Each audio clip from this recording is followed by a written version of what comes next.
Hello students.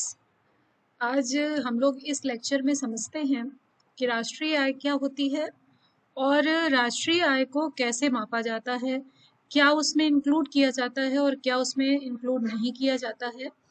तो देखते हैं कि राष्ट्रीय आय किसे कहते हैं, कौन कौन से बेसिक कॉन्सेप्ट्स हैं राष्ट्रीय आय के। उसको समझने से पहले हमें ये समझना ज़रूरी है कि राष्ट्रीय आय को मुख्य रूप से हम जब मेजर करते हैं तो हम दो शब्द बार बार दोहराते हैं, डोमेस्टिक इनकम, नेशनल इनकम। जैसे हम प्रोडक्ट की भी बात करते हैं तो हम कहते हैं घरेलू उत्पाद और फिर कभी हम कहते हैं राष्ट्रीय उत्पाद। तो ये समझना जरूरी है कि ये घरेलू आय या घरेलू उत्पाद और राष्ट्रीय उत्पाद या राष्ट्रीय आय में क्या अंतर है। तो डोमेस्टिक इनकम या घरेलू आय हम किसे कहते हैं, जब हम मूल्यह्रास को यानी डेप्रिसिएशन को समायोजित करने के बाद एक फाइनेंशियल ईयर में एक घरेलू क्षेत्र के भीतर यानी एक अर्थव्यवस्था की बाउंड्री के अंदर जितनी अंतिम वस्तुओं और सेवाओं के जितना कुल उत्पादन होता है, जब हम उसको मार्केट प्राइस से मल्टीप्लाई कर देते हैं तो जो निकल करके आता है वो डोमेस्टिक इनकम होती है, यानी घरेलू आय या घरेलू उत्पाद कहलाता है। क्योंकि घरेलू उत्पाद का तात्पर्य ही है किसी देश की बाउंड्री के अंदर, किसी देश की या अर्थव्यवस्था की सीमा रेखा के अंदर। विशेष बात यह है कि जब इस घरेलू आय में यानी डोमेस्टिक इनकम में जब हम नेट फैक्टर फ्रॉम एब्रॉड जोड़ देते हैं, यानी विदेशों से प्राप्त शुद्ध आय, नेट फैक्ट NFIA लिखा हुआ है, NFIA का फुल फॉर्म है net factor income from abroad, यानी विदेशों से प्राप्त जो आय होती है जब हम इसको जोड़ देते हैं तो घरेलू आय क्या बन जाती है, राष्ट्रीय आय बन जाती है। तो ये बात याद रखिएगा कि डोमेस्टिक या घरेलू का मतलब है ऐसा उत्पाद या ऐसी आय जो एक देश की बाउंड्री के अंदर हो, और जब उसमें विदेशों से प्राप्त आय को जोड़ दिया जाता है, यानी ऐसी इनकम जो विदेशों से मिलती है, जब उसको उसमें जोड़ दिया जाता है तो वो नेशनल इनकम बढ़ जाती है। तो मेन जो डिफरेंस है घरेलू और नेशनल में, घरेलू और राष्ट्रीय में या फिर डोमेस्टिक और नेशनल में, वो यही है कि घरेलू आय में विदेशों से प्राप्त आय जुड़ी हुई नहीं होती है। जब हम उसमें विदेशों से प्राप्त आय जोड़ देते हैं तो वो बन जाती है राष्ट्रीय आय। तो फिर प्रश्न ये उठता है कि राष्ट्रीय आय क्या है। तो राष्ट्रीय आय क्या है?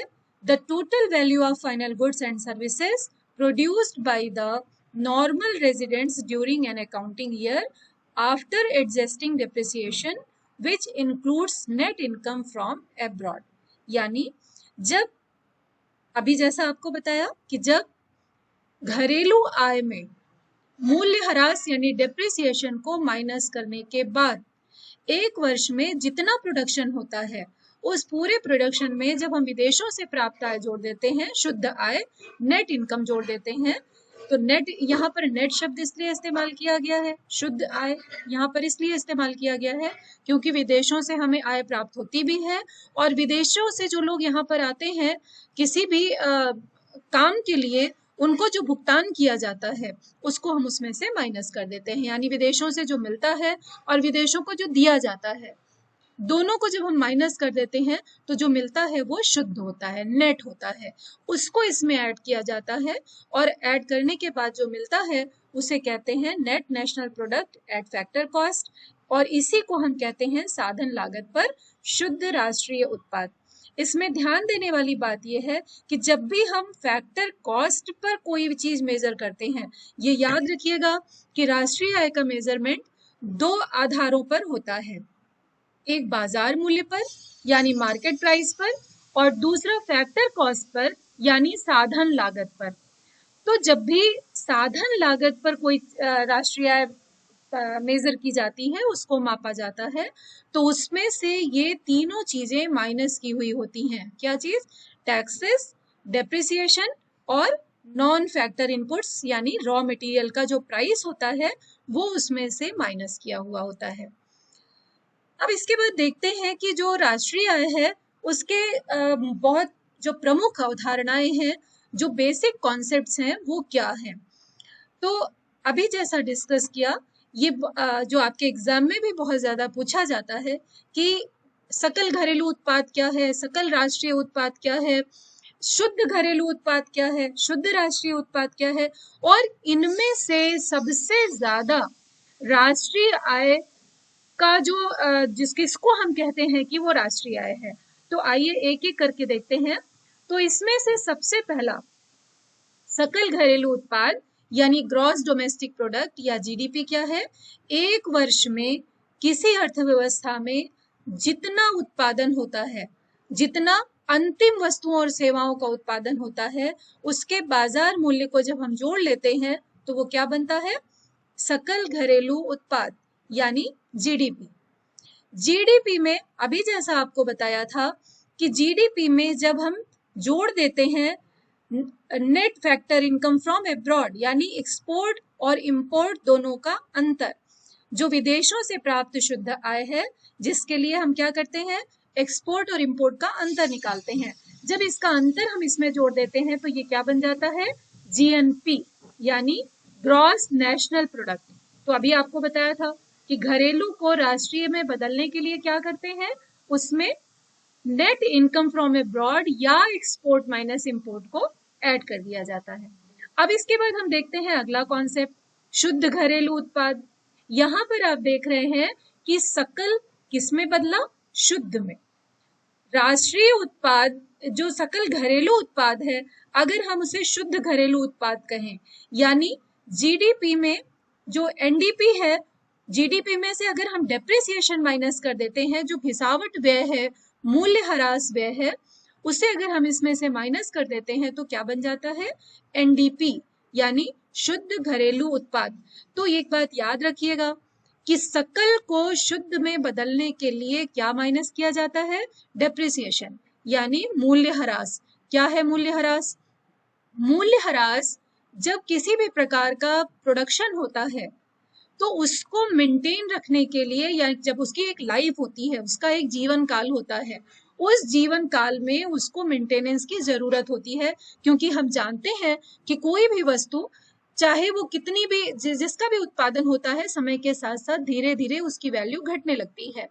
जब उसका मेंटेनेंस किया जाता है और उस मेंटेनेंस को यानी घिसावट को कम करने के लिए जो खर्चा किया जाता है उसको हम डेप्रिसिएशन के अंतर्गत रखते हैं।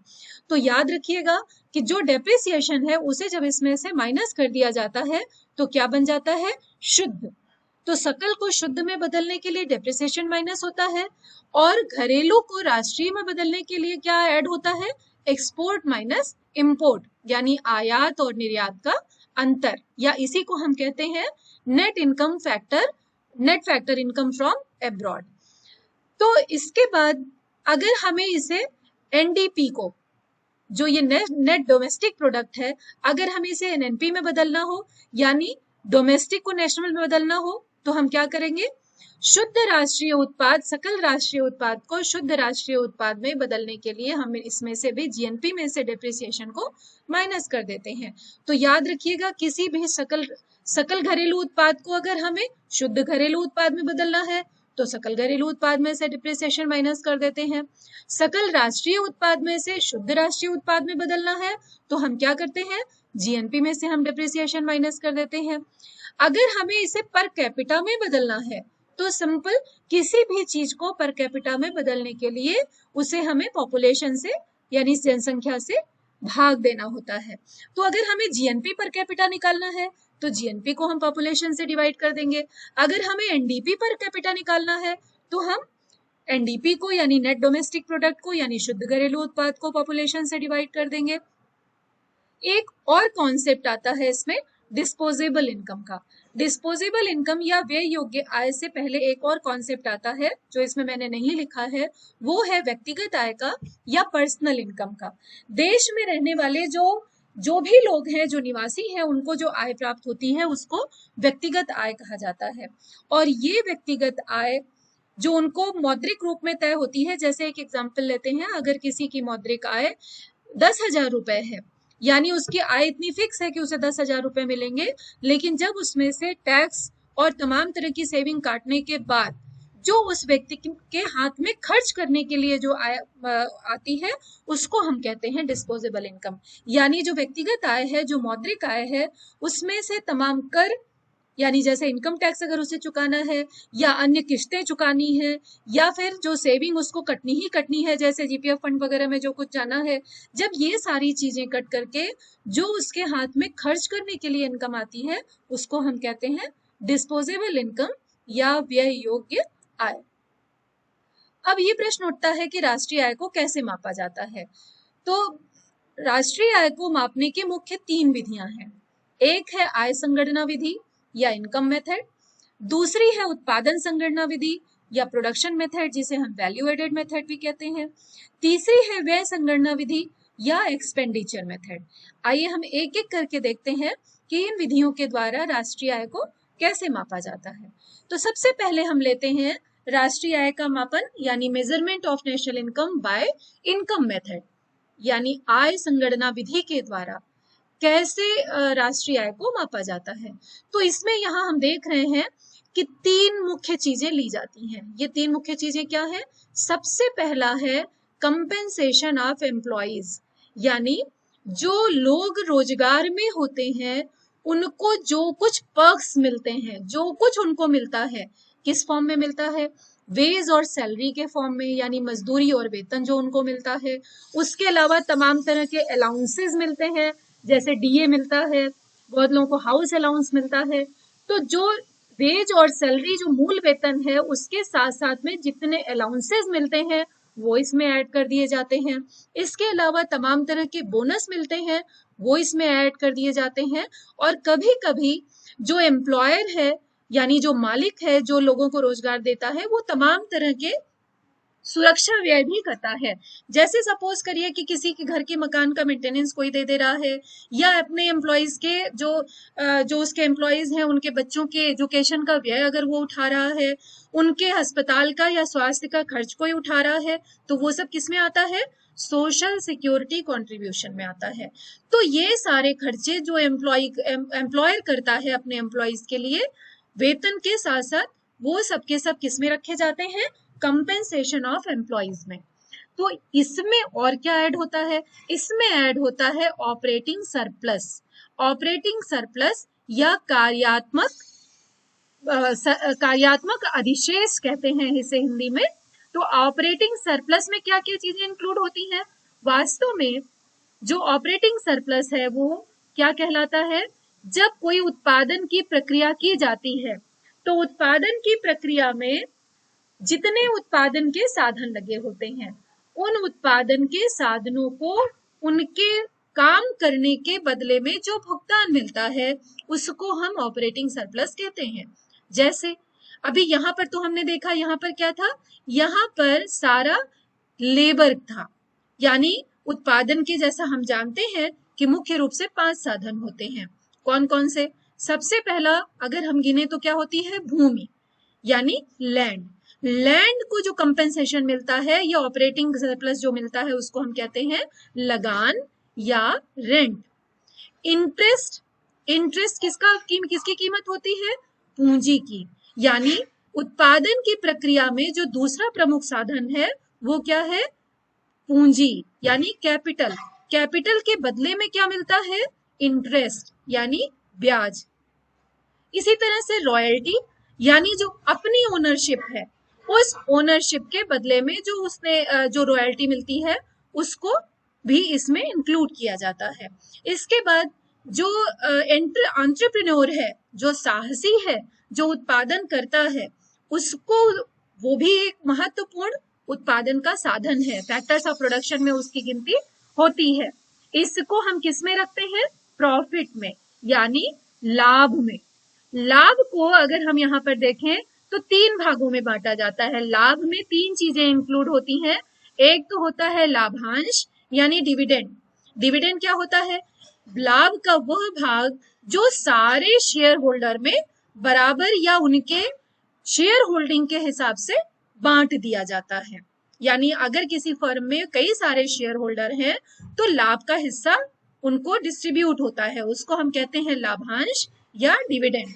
दूसरा है कॉरपोरेशन टैक्स, वो भी प्रॉफिट का ही एक हिस्सा होता है, क्योंकि कोई भी उद्यमी या कोई भी एंटरप्रेन्योर क्या करता है, अपने प्रॉफिट में से ही निगम कर चुकाता है, जिसको हम व्यावसायिक कर भी कहते हैं एक तरह से कॉरपोरेशन टैक्स को।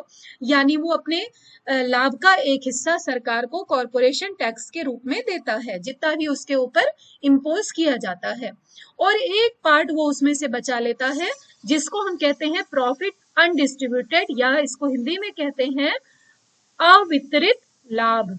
यानी लाभ के 3 भाग हमेशा किए जाते हैं। ये अवितरित लाभ क्या होता है, लाभ का एक हिस्सा जो भी उद्यमी होता है वो क्या करता है, बचा करके रख लेता है, किसके लिए, विस्तार के लिए। उसको जो भी अपना फर्म में दोबारा उसे इन्वेस्ट करना हो, या फिर अपना जो प्लांट है उसका विस्तार करना हो, तो ये एक भाग उसमें से बचा करके रख लिया जाता है फर्दर इन्वेस्टमेंट के लिए। उसे हम कहते हैं अवितरित लाभ या प्रॉफिट अनडिस्ट्रीब्यूटेड। इसके बाद तीसरी चीज इसमें इंक्लूड की जाती है, ऐड की जाती है मिक्स्ड इनकम, जिसे हम मिश्रित आय कहते हैं।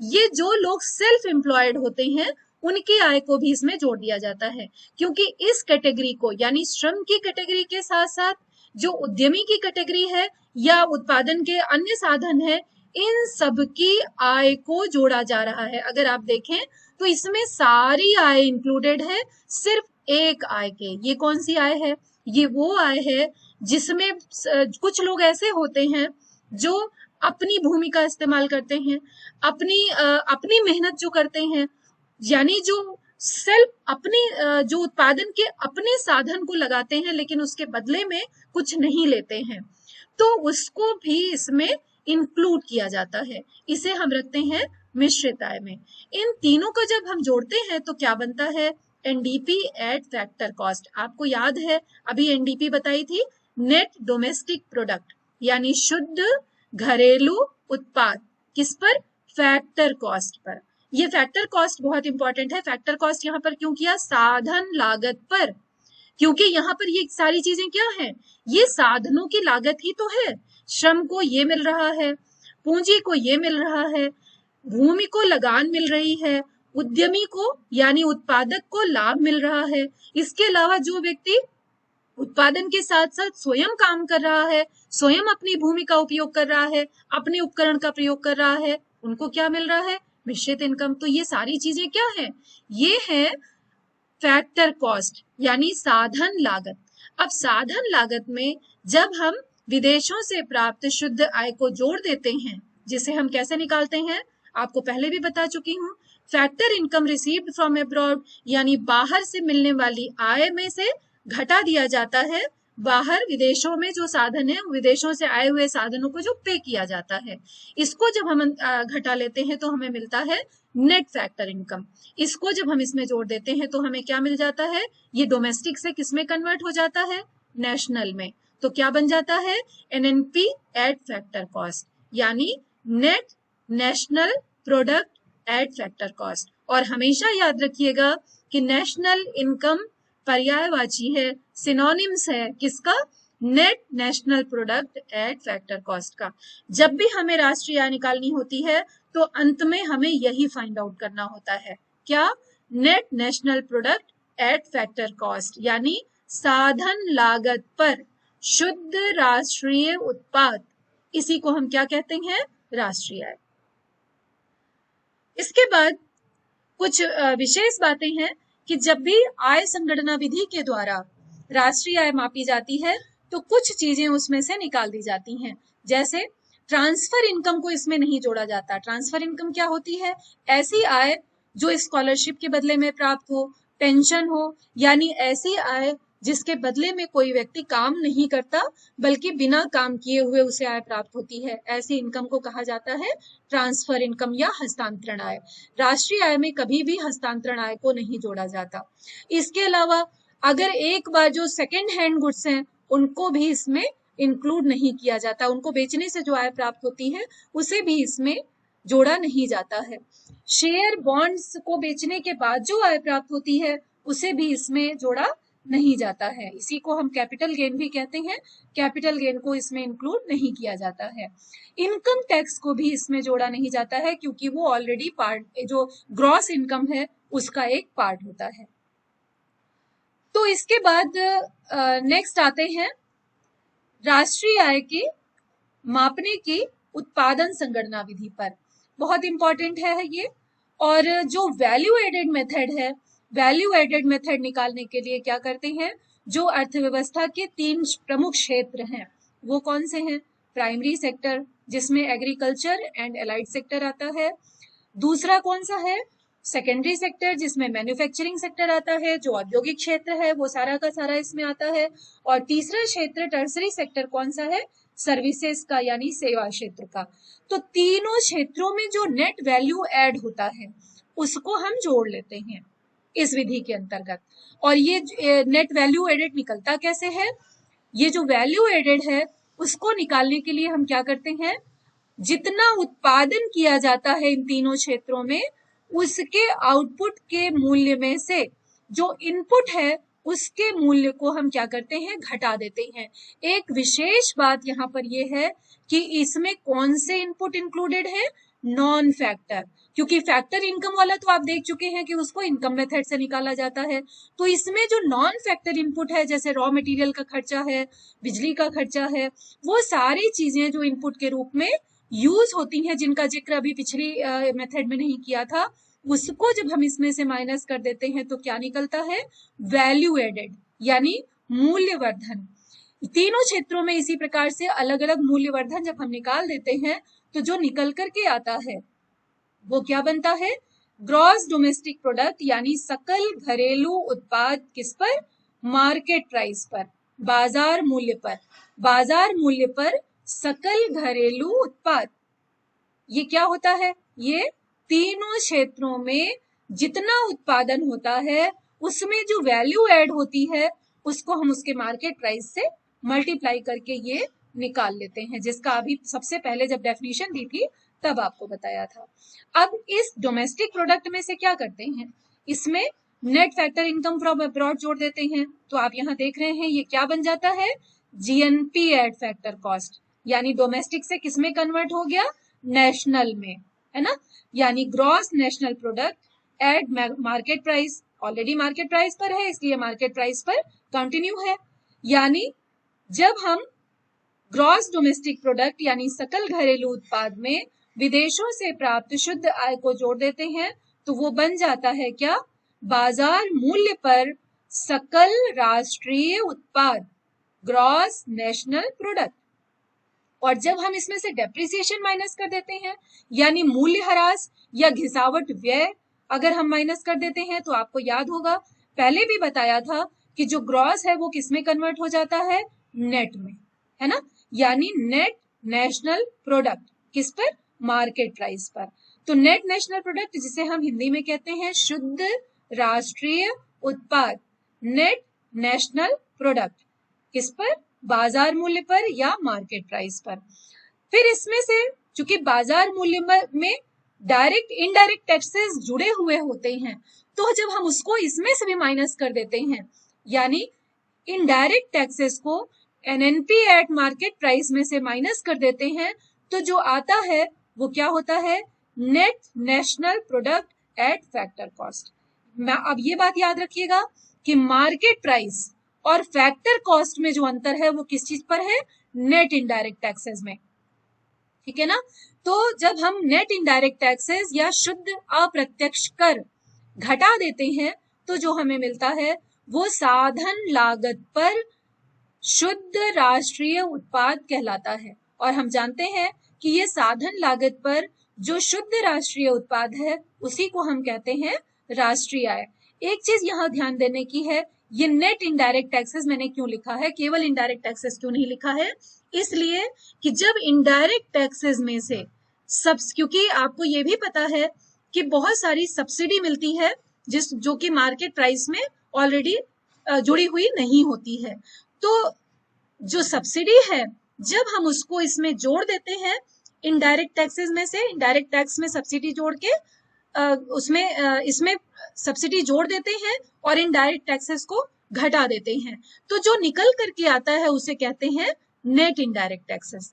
जो नेट इनडायरेक्ट टैक्सेस है तब हम इसको इसमें से घटाते हैं तो जो हमें मिलता है वो मिलता है नेशनल इनकम या एनएनपी एट फैक्टर कॉस्ट या साधन लागत पर शुद्ध राष्ट्रीय उत्पाद।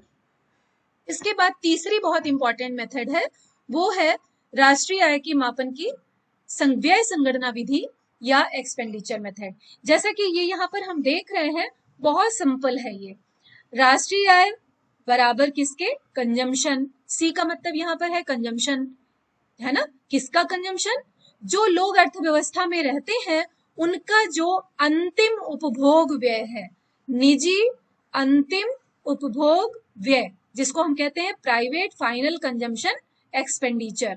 आई का मतलब यहाँ पर है इन्वेस्टमेंट, इसी को हम कहते हैं विनियोग या ग्रॉस डोमेस्टिक कैपिटल फॉर्मेशन, या हम इसे हिंदी में कहते हैं सकल घरेलू पूंजी निर्माण। यानी जो व्यय किया जाता है किसमें? पूंजी निर्माण में। एक तो उपभोग पर व्यय किया जाता है और दूसरा व्यय किस किया जाता है?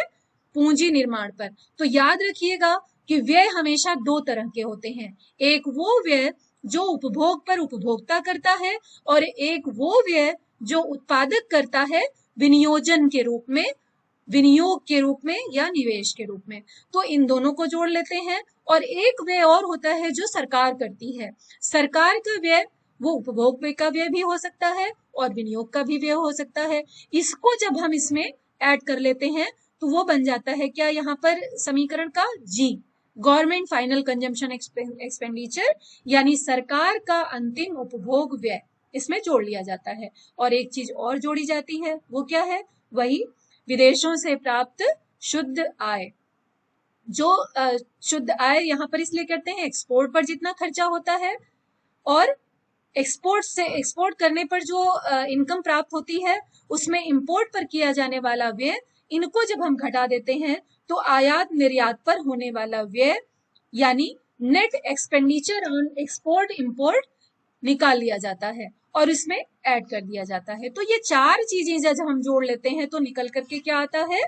Gross domestic product at market price, यानी बाजार मूल्य पर सकल घरेलू उत्पाद। और इसी को हम शॉर्ट में कहते हैं जीडीपी एट मार्केट प्राइस, यानी अभी इससे पहले जिक्र किया था सकल घरेलू उत्पाद किस पर? बाजार मूल्य पर।